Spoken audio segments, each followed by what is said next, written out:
గుళ్ళు గోపారాల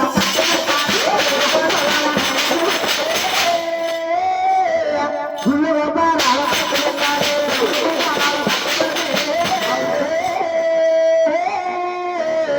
ఈ మాట వినమై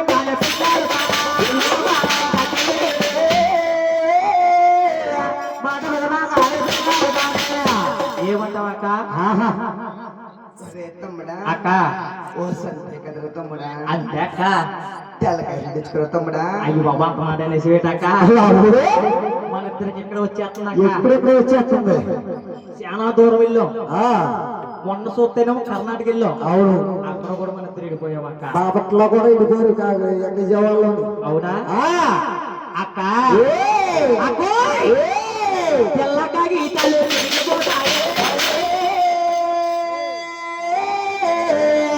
నల్ల చరాల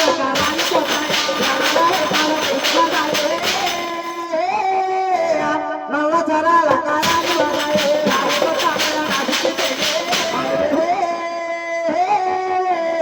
ఈ మాట విధమంగా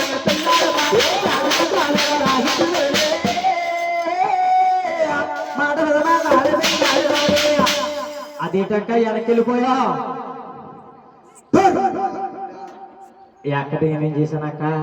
తప్పగా నమ్మకండి నువ్వు. నీ మీద నమ్మకం లేకదక్క. ఇప్పుడు చూస్తేనేమో సందకాడ నిన్న మధ్యాహ్నం మొదలెట్టాడు హైదరాబాద్ నుంచి మా సినిమా. ఏమని వెళ్ళావా వెళ్ళలేదా? వాళ్ళు పందిరేసారు, బైక్ సెట్ వేయలేదంట.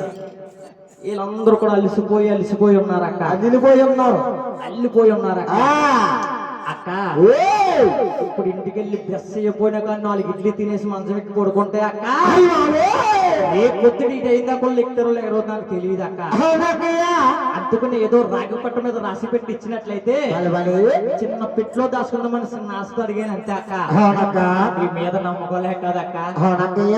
హరిబాబు గారు, గుమస్తా గారు, అతను ఓనర్ గారు సందకాల నుంచి అలా అక్క. తమ్ముడా ఇప్పటికి నన్ను నమ్మకలేదు తమ్ముడా. నీ మీద నమ్మకలేక కదక్క. చిన్న ఆస్తి అడిగాను అంతే. తెచ్చుకోరా తమ్ముడా. చూసేరమ్మా, కారాల తమ్ముడు గజ్జిలింగర మనకి కూతురు బెజవాడ కనకదుర్గమ్మ తల్లి కోరికలన్నీ కూడా రాగిపట్ట మీద రాసి పెట్టి బెజవాడ కొండల్లో మా బాబా మల్లన్న దగ్గరికి సగిలిపోతుంది. సగిలిన నా తల్లి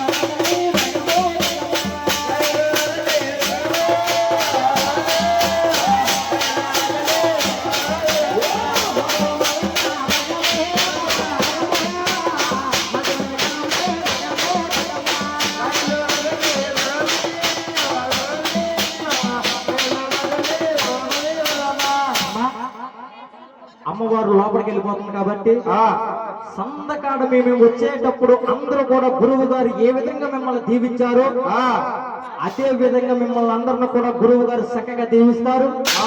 తెల్లవాళ్ళు కథ విన్న వాళ్ళందరూ కూడా గురువు గారి దీవెన పొందాల. అందుకుని అందరూ కూడా అమ్మవారి లోపలికి వెళ్ళిపోయిన తర్వాత గురువు గారు మిమ్మల్ని అందరూ కూడా చక్కగా దీవిస్తారు. ఆ దీవెన పొందిన మీరందరూ కూడా తప్పనిసరిగా చేరాలి.